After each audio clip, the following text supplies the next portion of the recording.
This is In the Bag Podcast. I'm Kenny V. Hawkins. I'm Kayla Gamble. Thanks for tuning in. Before we get started today, just going to go ahead with a couple of updates and announcements. That pop-up shop I had last week, it got pushed to July 6th. That's going to be at the Bricks Lounge in Tampa off of Dale Mabry at around 11. I'll be there selling merchandise for my brand, Always Stay Hungry. And there's going to be live music, drinks, hookah. It's a good time. It's at like a lounge or like a bar club thing. Yeah, it's pretty cool. On top of that, the website, I just fixed a little technical difficulties we were having with some bugs, so you can go buy your merchandise there or tune in for like updates on whatever I'm doing. What about you? Yeah, so I mean, in terms of this past week, it's been one hell of a week. In terms of like just my extracurricular things, nothing really major is going on. I've just been having a lot of car issues, so I've been just having to deal with that. I got stuck on the side of the highway. It was in the hot sun for about 2 hours. It was waiting. like, it had to be about like 120 degrees out because we're in Florida. Yeah, it was hot. I had no water in the car because I'm dumb. And yeah, so besides that though, everything else I've been just pretty chilling with. Looking for internships, things like that. You know, reorganizing Noble, as I said before. So, you know, besides the car issues, it's been What was Noble good. again? Can you So, go into like, what's been happening with that? Yeah, so follow Noble if you would like to. It's Noble PR for all social media platforms. It's KNOBULL. Mm-hmm. And then, which I guess I should have said that before. Yeah. But yeah, so, and it's a student-run PR firm. So right now me and the firm director, because I got promoted to assistant firm director. Congratulations. Thanks. I'm pretty sure I said that in the last podcast, but I don't know. Or 2 podcasts ago. Yeah, But yeah, so right now like me and the firm director are working to kind of like reorganize the whole thing. Just because it was a bit of a mess last semester, which we both can agree on. So we're just kind of like redoing the whole thing and trying to figure out ways, once we have like the foundation, figure out the ways in which we can like outreach and stuff like that. Yeah. But yeah, so definitely keep a lookout for that for fall, spring, whatever. Yeah. But yeah, other than that, it's been pretty chill. I've just been, you know, keeping up to date with, you know, things that's happening in the news. Like I said before, with even like what we said I think last time with When They See Us on Netflix. That was definitely a crazy, it was a series, crazy docu-series or whatever it was. Mm-hmm. They actually, because my job, we just got like this new like 50, 60-inch flat screen on the donor floor. Yeah. So like when people are donating plasma, you can actually like watch Netflix all day. That's what is happening. Yeah. Yeah, so they put on When They See Us. When They See Us. When They See Us, yeah. They put When They See Us on for like 3 days straight, and I was like sitting there forced to watch it. I was like, this is kind of making me a little angry. Yeah. Just because of the fact that it's just such a messed up situation. Mm-hmm. You know what I mean? And it was one of those things where it definitely made me realize what it's like to be Black in America. Yeah. Because I guess I'll just focus more on in America since like that's where it happened. Yeah. It's different all around, but yeah, it definitely was one of those things where I was just like, it was frustrating just because I see, you know, especially back then, I think it's changed now, but in terms of back then, like people were afraid of the cops, and I feel like it was one of those things. People are afraid of the cops now? No, for sure, really? But it's one of those things of like, they're afraid of the cops, and also, but because they're afraid, they forget like that they still have rights as an American citizen. I could say that a lot of people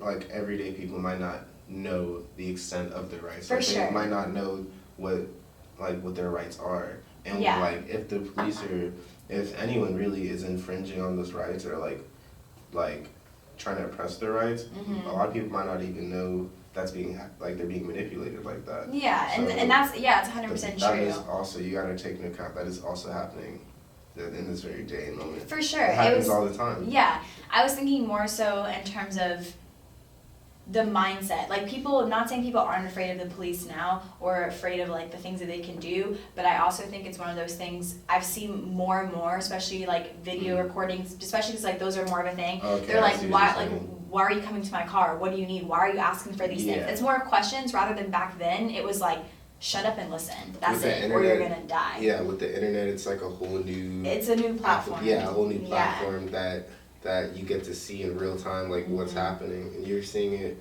I see what you're saying now. You see it more and more, and now people are seeing how to react to it. They're getting, you know, it's a very provocative subject to talk about race in this country, and I feel like it shouldn't be, because if you go to other countries, it might be like an issue, or like it might have like some underlying things that you need to work on, but in this country, the like top 3 provocative things you could talk about to instantly start an argument is what? It's race, politics, religion. It's those 3. Religion, And yeah. it's the weirdest thing, because I feel like those are all like part of human culture, and they always have been. So it's like, why are they such taboos if they're one of like the oldest aspects of our culture? And that's the thing, is that it frustrates me when people try to pretend like it's not a thing. Like, oh, I don't see color. You could be people always use purple. They're like, you could be purple. You could be red, yellow. Well, I don't care. First of all, those aren't real colors of people, so why are we talking about that? Yeah. But also, like, it's just like, that's. It's like we're not fucking crayons. Exactly. It's what? Like, wait. But like people say that, I'm like, what are you talking about? Yeah, but that's the thing though, is that like, you know,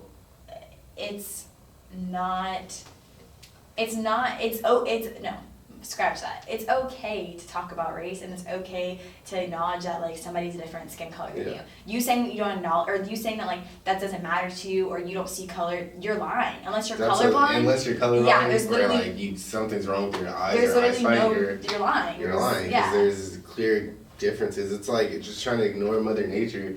That's so weird to me. It's like. It's weird. Yeah. I don't know. That's weird. What else has what was that YouTube video that you were talking about a couple of days ago, where you were talking about Black culture and So one of my like favorite YouTubers now, I'll just give her some little promo. Her name is As Told by Kenya, and she has like is like a kind of like a pop culture social commenter or whatever. She talks about whatever. She's talking shit about whatever. Yeah. But one of the videos she had was talking about what is blackness, and I've always been interested in hearing different people's opinions, because I really didn't actually start to think about like the in-depths of what it meant to be black until college, honestly, and really really in-depth until fall of 2018 when I took that Intro to Black Experience class. How old were you? I was 19. So you, up until like you were 19, you took that class. Like that just wasn't on your radar. It wasn't like I knew, because I knew about obviously racism. I knew about microaggressions. I knew about, you know, things like that, because those are things that have either happened to me or family members or friends of mine. But in terms of like the in-depth systematic stuff that happens, like systematic racism, like obvious, how deep rooted it is. is. The fact that there's more people in the movement besides Rosa Parks and MLK. Not saying obviously those people are amazing, but there's way more people than just that who have helped pave the way. And they don't really get a lot of mention or notice because they're not super big. Maybe not as much as like as the people I just mentioned, but like I definitely didn't realize like the in depths. I didn't realize just like even the language used for maybe, you know, like a white person versus a black person, or even an Asian person versus a black person, like whatever. There's different like cultures. Yeah, and there's different words used that some people don't realize that are problematic words to use, if that makes sense. In terms of like, I saw something on Twitter, and this is not about more so race, about colorism, but that also has to do with blackness too. Yeah, it's the same conversation. But I saw something, I think it was Tory Lanez, I want to say, but don't quote me on that. But I saw a video of him, and it was an issue because they were shooting a music video, and right before they actually started filming, they switched from the darker skinned girl to the lighter skinned girl. And in the like actual caption of like the person putting it, they said like I don't know what they said. I think it was something woman versus something girl, and it was like they put the girl with the darker skin I'm and not the gonna woman lie, with the lighter skin. You 100% just lost me on what you were talking about. So basically, I'm not gonna lie. basically all I'm saying is that like there's certain terminology used for certain groups of people that are problematic, basically. Why are they problematic? Because again, like saying like, okay, putting, if you have a both, like in the Tory Lanez situation, for example, the music video, both of them are clearly grown women, right? But when you put you put girl with the darker skinned woman and put woman with the lighter skinned woman, that's an issue. What do you mean put girl and put? I don't think you're being very descriptive. So I think that's why it's a little bit hard to follow what you're saying right now. So what is the reason you're bringing this Tory Lanez example up? because what I was saying before, in terms of there's certain terminology that's used for certain groups of people. Just to categorize people. Yes. You're talking about categorization. Yeah, well, you can just scratch that Tory Lanez thing, because I don't know how exactly how I'm yeah, trying to. I was very confused for a second. Yeah, how I'm exactly trying to like position it. But anyway, it's just one of those things where certain terminology is used for certain groups of people. Yeah, and basically that's like referring to what a lot of people do, which is overgeneralize. Yeah, the word thug, for example. Yeah, okay. Yeah, well, a better example might be, you ever like go on Twitter and like you see like a news article for like a crime that happened. Yeah. And it could have been like a cop just shot a young black kid, and then they use his Instagram picture with him posing with guns or something, and says cop shot murdered young thug, or maybe not young thug. They all say maybe not young thug. Ain't nobody messing with young thug right now. Yeah. But you know what I'm talking about? That might be an example where it's like, why couldn't you use his graduation picture? Why'd you use a picture of him in an alleyway with a dark hoodie on? Yeah, you know especially what I mean? if he's the victim. Especially if he's the victim, yeah, exactly. That's an example of what might be a form of discrimination that you're talking about. But going back to like the original video that I was talking about, she was discussing how blackness is it's such a deep thing, and it's so like, I don't know, like I was saying before, it's very systematic. But she was saying a main thing that I got away from that, which I feel like is an awesome like platform to stand on, is the big thing she was saying is blackness is not just about oppression. It's not just about, you know, all the tragedies. Like, yeah, it's weird to think about it like that. Yeah, because, and it's, I see in a way like what people mean when they're like, you don't understand what it means to be black because you don't have to go through X, Y, Z, which is true. That has to do with being black too, but that's not everything that blackness is about either. There's a whole culture of black people that is separate from all the horrible stuff that goes on with being black too. You know what I'm saying? Yeah, I understand what you're saying. I also think a lot of that traumatic black experience, like talk and all that, is pushed out by media companies and by big corporations mostly, because who profits the most off of black trauma? It's those companies who are making those either movies or products. Yeah. It's like, that's like the easy way to sell. Why do you think all those reality shows where nothing happens but they just start fighting and talking shit and acting crazy is the craziest thing? It's blown up because it's like, that sells. It does. It's story. Yeah, it's and it's sad. It does sell sad. though. But once I started realizing that's kind of during the time period when I got out of thinking of being black as just, oh man, I'm black. Well, I wasn't thinking like that. I never really thought like that. But I was like, I'm black. That means it's harder for me to do A, B, and C because the white man's always like keeping me down. Whatever. Which is like a really old way of thinking.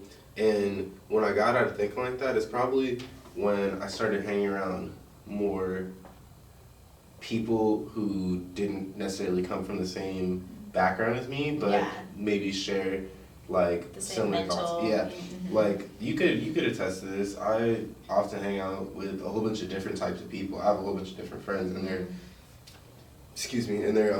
not similar usually. It's like different. They're pretty different.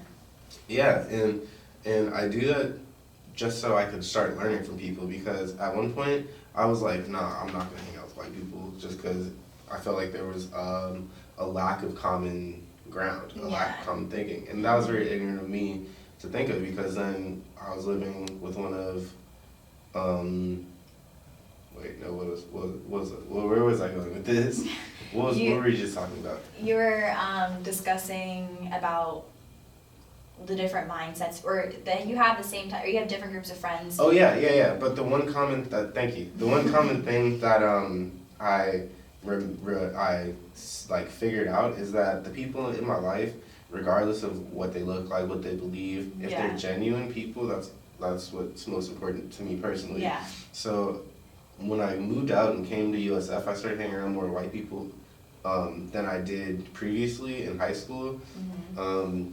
Just because I started to realize, like, oh, it's like cool to switch it up. Yeah. It's cool to like hang out with people who aren't like you, or because then you get to see a different side.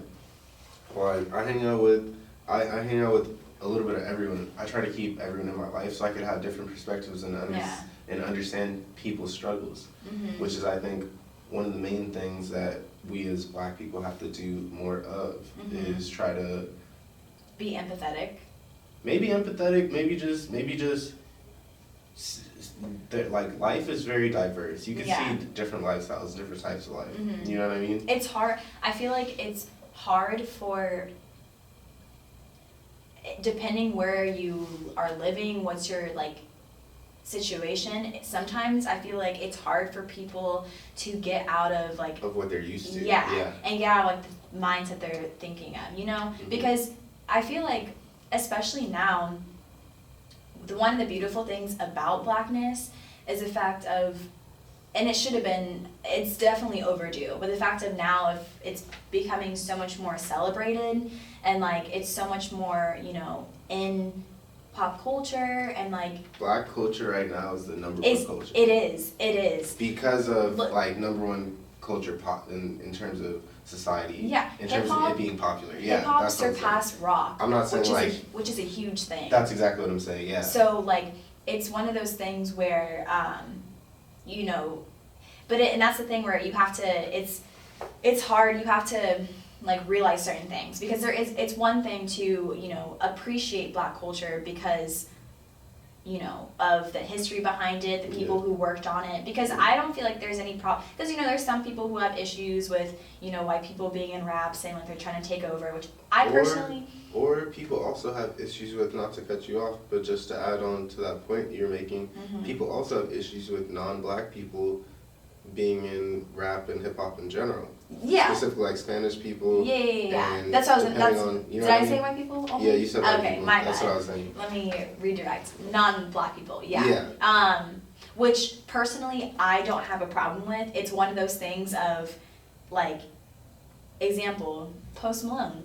I don't think he's like a bad person. I don't think that he's doing anything wrong for hip hop culture. But there's a difference between somebody like stepping into the scene of it and trying to appreciate and understand the culture, and also helping the people who kind of started the culture, or who are descendants of it. But also there's also a difference between that and then just straight up just trying to completely take over, steal, whatever. You know, there's a difference. And so I feel like there's a difference between appreciating and appropriation, and that's another thing that comes with Blackness too, is that you have to, right now, especially in 2019, I feel like being Black, what I said before, it's celebrated, it also can be a very thin line from being celebrated and also being a trend, and that's an issue. You know what I'm saying? Because you have people who, like, I just saw this on Twitter like yesterday or something, people are pissed right now at Kim Kardashian, which when are people not pissed at her? But people are pissed at her because she has some new body foundation or something, and she had a video of showing her legs,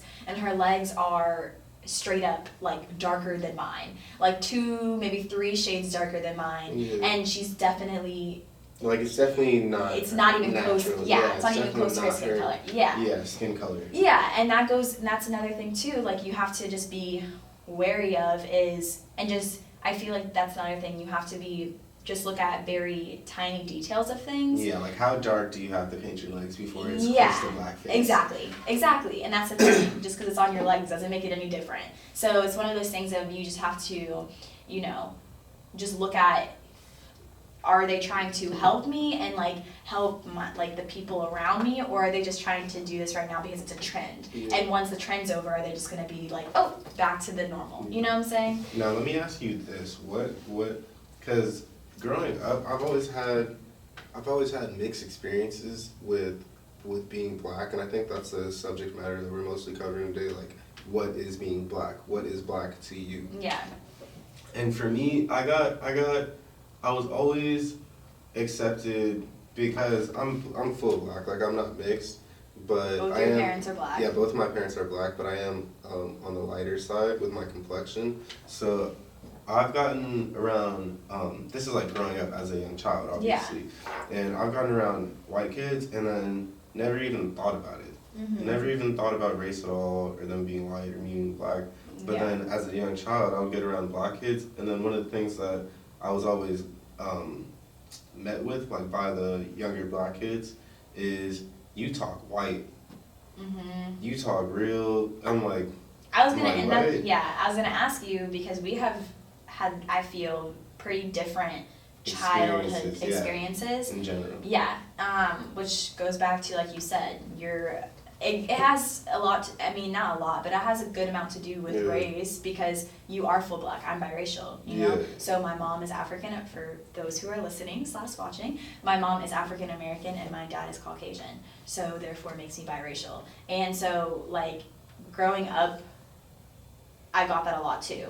I got that a lot from, when I look at like the way I talk, I definitely got that a lot from the black community. In terms of the white community, I didn't really get like the whole you talk white as much as like, you're different. Like, you're like my token black friend. Oh, that's what like the like. Not, it wasn't a thing of that's what verbally has said. Oh, it was just like again the the microaggressions I was talking about. That And if I is didn't, a form of microaggressions. yeah, and if I didn't explain earlier, which I don't think I did, what microaggressions are for people who are watching or listening, microaggressions are just like, whether it be through your behavior, your verbal, your thought process, whatever, it's little like racist undertone things that may not to other people of different ethnicities. It doesn't have to be just black. It can be any ethnicity. But you can have microaggressions. You could say something offensive and rude, and because you come from a different culture, you lack the understanding to be like, oh, that was rude. Yeah, and like the depth of like what you're saying. The depth. That's what it is, because it's like on the surface things could sound like a joke or sound funny, but then if you don't understand like the deep-rooted intention of what you're saying, we always have this conversation because we know certain black people who let their white friends say the N-word, and then I'm like, that's a coon. Like, you're a coon for sure. Yeah, I don't agree with that. But I will say, in terms of, you know, going back to being biracial, I did get a lot of microaggression. So I won't sit up here and say that I've had full-blown, like, racism happen to me, like the things that you've told me about that you've gone through. Yeah, I've been through never happened to me. The things that happened to me were more so, like I said, microaggressions. I literally remember in middle school, I had a friend whose dad hated black people. Hated black people. He was so pissed off, like, even if, you know, if she wanted to date a black person, it was like, hell no. But you could be friends with them though. And that's my issue. Do you get what I'm saying? And I knew that. And I knew that because that was the thing we discussed, and I knew that.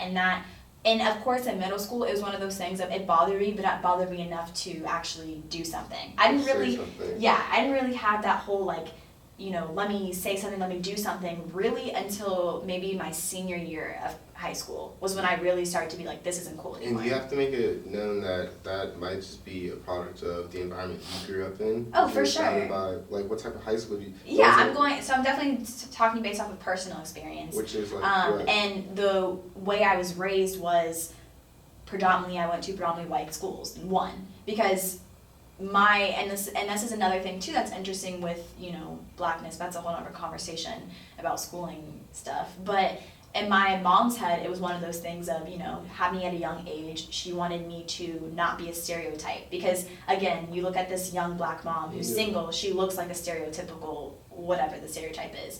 So she was like, no, you're not going to be like that. So she would drive me 30 minutes just to go to this school. Yeah, a good school, yeah. College prep school. Yeah, and so all my life from elementary to, well, it was really middle school to high school, it was a college prep, but all my life I went to predominantly white schools. So, like, microaggressions were for sure a thing. My earliest memory of race was when I was when I was telling you about before, it was when I was in first grade. And before that, I never looked at my parents and were like, y'all are different colors, because it's not a thing because race is it's a social construct, and so it's not something that kids are looking at and they're like, oh, like it doesn't matter to you. So now, what do you mean it's a social construct? By like, in the sense of race was, in the sense of like the way race is now and the way it's structured. Yeah, it all goes back to it's a social construct, because from the start of like race wasn't the reason why people, you know, way before like any of the slavery or anything. A lot of it was to do with how much money you have, what type of property do you have.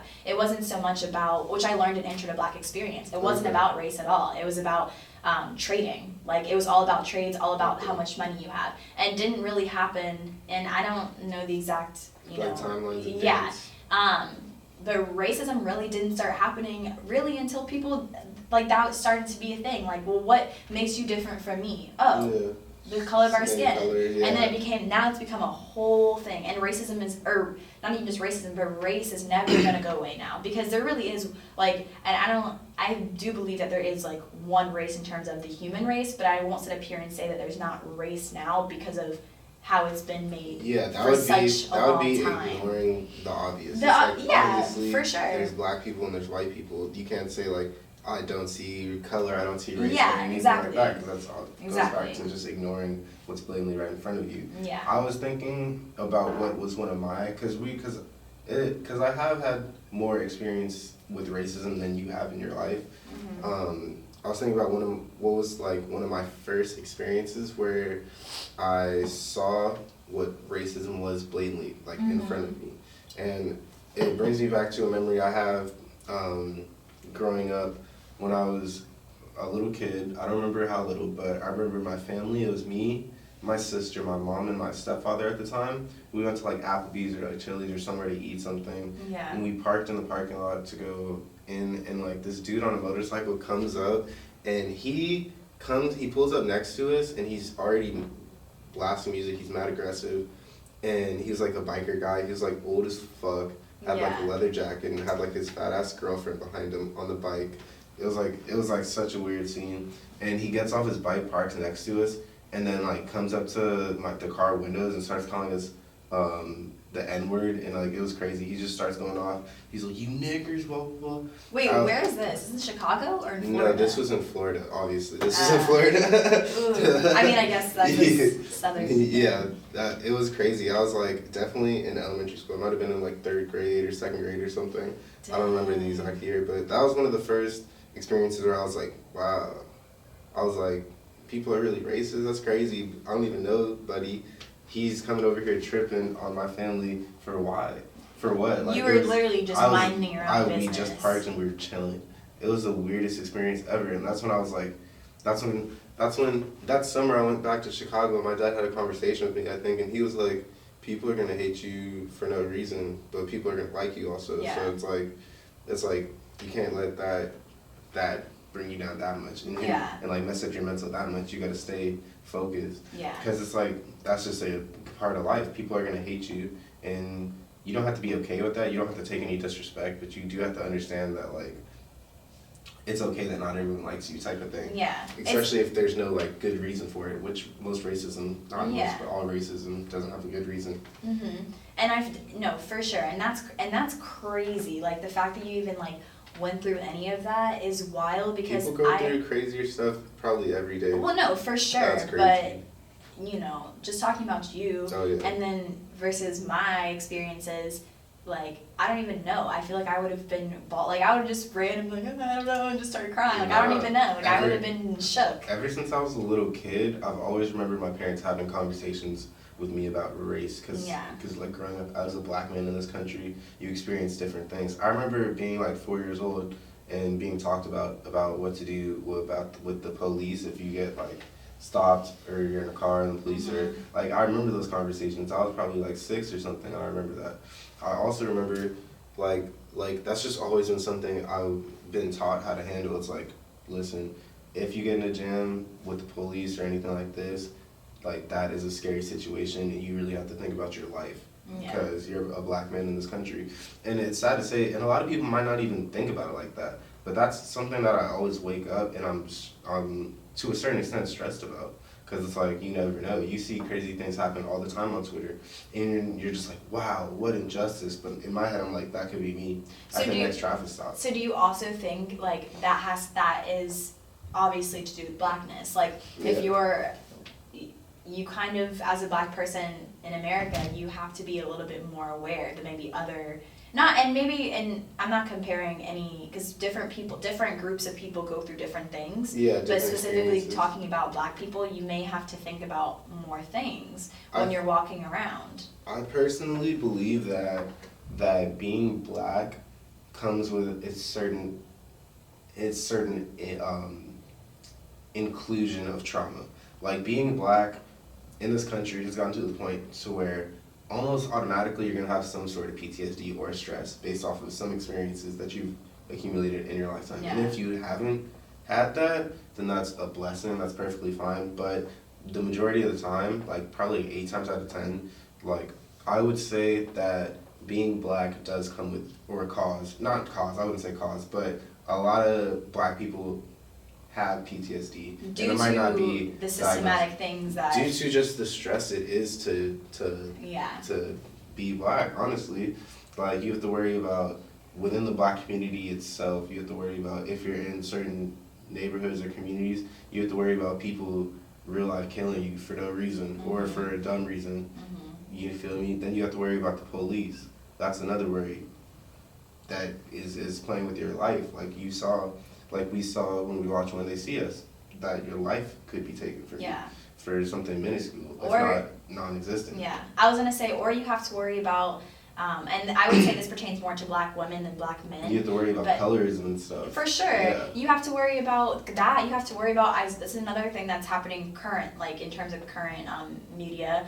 That's, somebody just got fired again for their hair, and that's an issue too. You have to worry about certain discriminations like that. Yeah, with your appearance. As a woman, you deal with that. It's for sure, and it's one of those things of like, it's not, and the issue isn't, because my hair is accepted, right? Yeah. My hair is accepted because it's some loose curls, but I'm not talking about my hair. I'm talking about like 4A through 4C type of hair. Like, those people have to worry about every single day when they wake up. Is like more like mine. Yeah, they have to wake up and think, am I going to lose my job? And this is the thing too, is that the people who are firing you, they're not going to say that's the reason. So that's just another worry too you have to worry about, is if or if you come into work with a different type of hairstyle, is that going to be accepted? Yeah. Like little things like that. Growing up in Florida and working in Florida, having some of our first jobs in Florida, in the state of Florida, there's no arguing with the fact that we've worked for racists before. If not, for sure, and also maybe recently. Yeah, and also I've not any names. And also shade. And also, I would say, for my first job, like as a cashier, I worked in an area where, like, I would say was like more. Just people don't think very much and I feel like in certain, especially in Florida, there's a lot of very rural areas, and honestly, what was that word? Rural? Yeah. Leave me alone. That word. But yeah, so there's like, I feel like in those places where there's a lot more like countryside, I'll say that instead of the other word. I feel like it's a lot, you're more bound to get experience like that too, especially because that's a big difference. Like, you were in a smaller town, Jacksonville's pretty big. So but it doesn't mean that Jacksonville does not have racism, because I've definitely seen it, but I can see like the difference. Yeah, and also as a tinier town, probably hits home a lot more, especially like if you know a lot more people and then you hear somebody, Sally said this or whatever, and you're like, wait, I know Sally, you know what I'm saying? I've definitely found out a lot of people say racist mess up things on the low. Yeah. And I found that out in high school, and then immediately, that's when I got the sense of like, I'm not going to let anyone say the N-word to me. Recently, at a few jobs I've worked at in the past, recently, there's been like a white female girl, usually like a younger girl, and then I'll be walking around and then she says the N-word to me, like in conversation. And then I don't understand why, like the first thing that I say is, damn, that's crazy, I didn't know you were black. And they'll be like, I'm not. I'm like, obviously you're not, why are you saying that to me then? Can we discuss the N-word for a second? Because that obviously involves black people. And so people, I've heard their arguments of saying, well, if you can say it, why can't I say it? Or because I've heard some black people say, I don't even say it. I don't like when other black people say it. Yeah, I mean, we have friends that say I don't say it, and it's one of the, wait, so what are you asking exactly?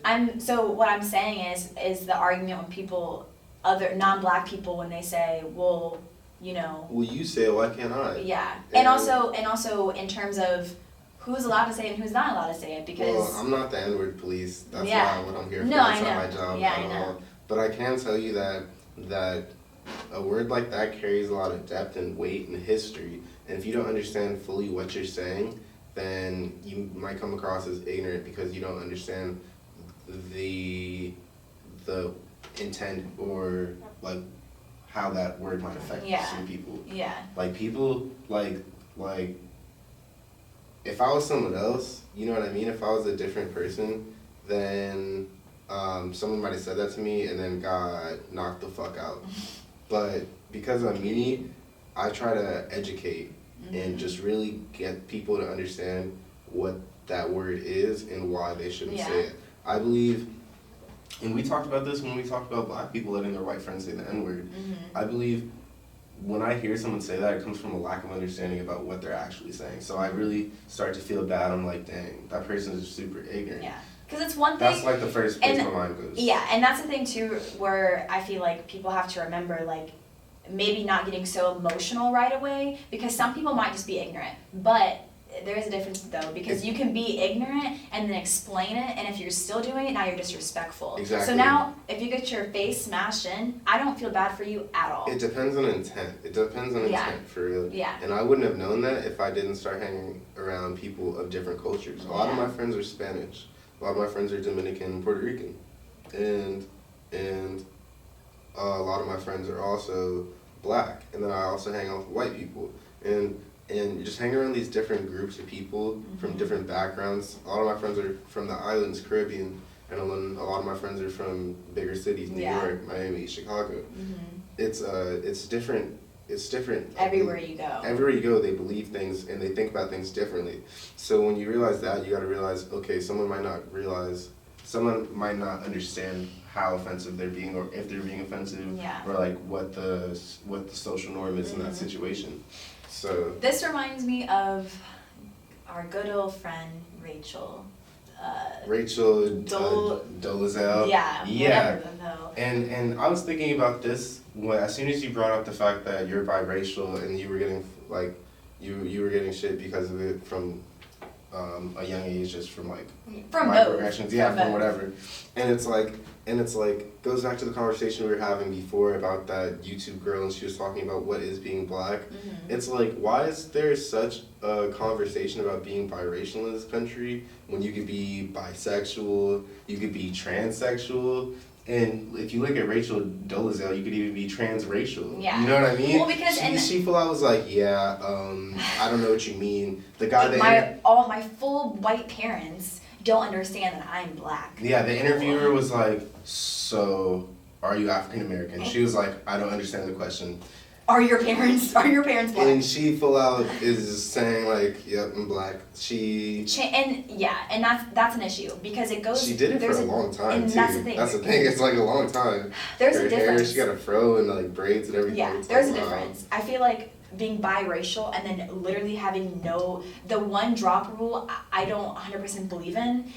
Because it's about understanding. It's about how much do you understand of this culture. Exactly. And for me, for example, like I've heard you know, from like me being biracial, I've heard from, you know, my own family members saying that I'm not black enough, or like other. That's crazy. Yeah, and the thing is that like what I've come to terms with is the fact that like because I used to not, like when I first got into college, I was very like, that's when I feel like my activism like really started, and I really was like, you know, just trying to make people understand and blah blah blah. But what I've realized that like because of that, and because I went to predominantly white schools, I feel like I definitely have tapped into my black culture a lot more, coming into college. But with that being said, like when I first got here, people would ask me what my race was, I would be like, I'm black, and that's all I said. But then like I don't like doing that per se, because like I'm not just black. Like that would be erasing my whole like other half of me, which makes me me. So like I'm biracial, right? But it doesn't mean that I'm any less black because I'm half, or any less white because I'm half. It's one of those things of like by definition you're both. Yeah, and so it's like you can't tell like you can't tell me what I am, because I am both. But that's the difference between me and Rachel, though, is her saying you can't tell me what I am. Yeah. Which you're right. It's America. You can really do whatever you want. You know. It's like but at this point, why do we care what anyone says? Yeah. Because everyone's doing what they want anyways. Yeah, people are going to be hating on you either way. But when it comes to Rachel, though, it's a whole different topic, because it's like you're completely denying it, and then on top of that, like you're taking, like, wasn't she the head or something for the NA double, like, what? Wait, I'm saying that completely wrong. Let's not misquote anything. She was at a top position somewhere doing something. Yes. She was claiming that she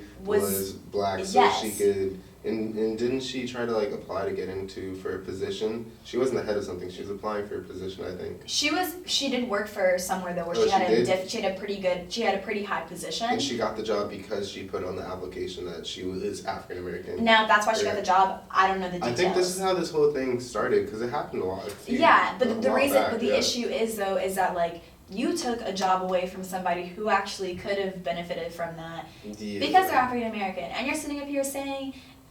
And her kids are mixed, I'm pretty sure. Like, I believe she has a black husband. She just came out as bisexual, so I think she left her husband and got herself a girlfriend. Okay, I don't know, Rich. Focusing on the race part of it, the issue is, at the end of the day, like, and that's the thing where it goes back to what is blackness, the original topic, because changing your hair to be more kinky, tanning your skin, like trying to plump your lips does not make you black. You know what I'm saying? Yeah. Those are just features. Like you can have, exactly. you can That's be a good black. point. There are black people who have a straight hair and blue eyes, and they're full black. Like you know what I'm saying? So that does not make you black. Personally, and this is what I realized from the Intro to Black experience, is that every black person has a different experience, and we're going to talk specifically about America since we are in America, but every black person's experience is different. So some black people may not experience as much oppression as other black people, but that's the whole reason of why blackness is not just about oppression. There's a whole culture behind it. Like, and I feel like even when I was younger, even though I feel like I got both cultures, I really feel like I got more tapped into my black side when I got to college.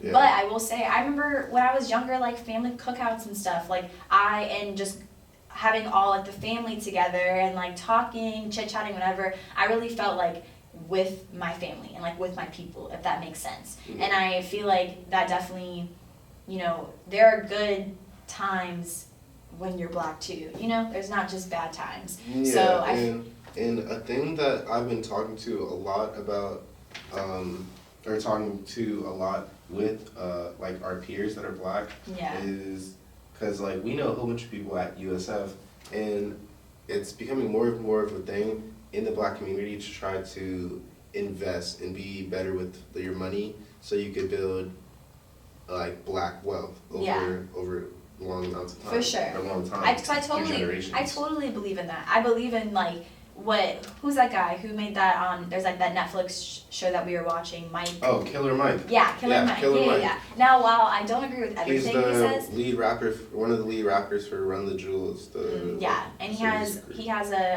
shows. a he's Netflix an activist. Dog. look up Killer Mike on YouTube and he'll come up. And his whole thing basically is talking about like just keeping the black dollar within the black community. Again, I don't agree with everything he says, but I do agree with that though. Like I do agree with the fact that like while, you know, I obviously like the fact that everybody is together and it's not segregated, because again, I wouldn't be here if it wasn't for that, and also just because I feel like it helps a lot of people. But I will say though, I do understand where he was coming from, and he said that the black dollar depreciated once, you know, everything was desegregated, which is true because, you know, you have people coming in, kind of like taking over black communities, and those small black stores or whatever are out of business. Now you have a Whole Foods in the middle, which Starbucks. is and it's like, so I definitely. You see that happening a lot in New York. All my friends from New York, they're saying like it's changed in the past like 10 years. It is not the same because of gentrification. And that's that word, yeah. Same thing in Chicago. Yeah, I couldn't remember the word. That's it's the gentrification. word. And same thing in St. Pete. That's even happening here in Tampa, in Florida. People say how gentrification changed St. Pete crazy, drastically. That always happens in a lot of places. And it sucks because then it does start to ruin smaller startups, smaller black-owned family. Yeah, and that's the thing is that it goes back to there's a whole culture behind that. Like there's a whole history there. Like especially when you have people who started these businesses back in the day, like talking 50s, 60s, whatever. Like, and then those are just done, and that's sad to see because then you know. Where are those stores at? We don't have those stores. We don't have those consignment shops, whatever. And then we lose that type of culture, and we lose that history because they're already not really talking. They're trying to get rid of slavery and textbooks and for in history classes now, like for K through 12. That's crazy. So the fact that like that's actively happening, we have to just like remember to like. Trying to actively put your money where you're putting your money to, so that culture is not completely gone and taken just over. Understanding money in general and understanding your culture to begin with, right? Yeah. So I think like with having this whole conversation in the lead up to this podcast and doing the research for it, we've had a lot of conversations about what is being black to us personally and just in general terms like in this country. And I urge the viewers and listeners to really take that into account and think about what that is to be black. And if you're not black, think about if you were for a day. Yeah, or maybe just not that, but what's your stance on everything we've discussed, and also how can you better contribute to understanding people that come from a different place. Yeah, not just black people, but I think understanding different ethnicities in general, because if you're so stuck in your ways and so stuck on, you know, just your people, quote unquote, then you're never going to grow and you're never going to experience life. And that's why I'm super open-minded, and because I don't like to be hateful, and I don't like to say this one group of people is this way because of X, Y, and Z, because of history or whatever, because I can't blame people for things they didn't actually do themselves, even if their ancestors did it, because I know for sure, you know, for sure, especially because I am half white, I know for sure I probably had some white ancestors who were slaves, or who were... Pause, whoa. We'll rearrange that. I mean, some probably were slaves because I am Irish, but also maybe, slave owners as well. And I mean, I don't know what the history behind my last name is, but it's probably not an African name. Yeah, it's probably a dark history. Yeah, so just like remembering, like, even though, like, you know, history is not amazing, and there's a lot of bad things that happen, there's also a lot of good things that have happened from it, and also just remembering that in terms of viewers and listeners, that being black isn't bad, you know, and that being black, it comes with pros, it comes with cons, but at the end of the day though, there's a super, I feel, like, strong foundation, and I feel like our generation especially is starting to open the doors to things that... It's like a floodgate effect. Yeah, I feel like every generation of black people have helped pave the way for the next generation of black people, and I feel like our generation is focusing more on mental health, like you said before, PTSD, like those are big things that aren't talked about, or the fact that, you know, being a black man and being allowed to be emotional, like those things, not just being a strong face all the time, because that affects you the older you get. So definitely I just feel like, just doing your research and just like understanding overall. Understanding what it means for you. And because everybody's different. Nobody can tell you what it means to be black to you unless you're you. Yeah, so, exactly. It's all a self-reflection. On that note, I just want to thank the viewers and the listeners. Thank you for the support from everybody. Yes. Also, give us feedback, leave comments, like, subscribe, and Lots of feedback. I've been getting a lot. I really, we both appreciate it.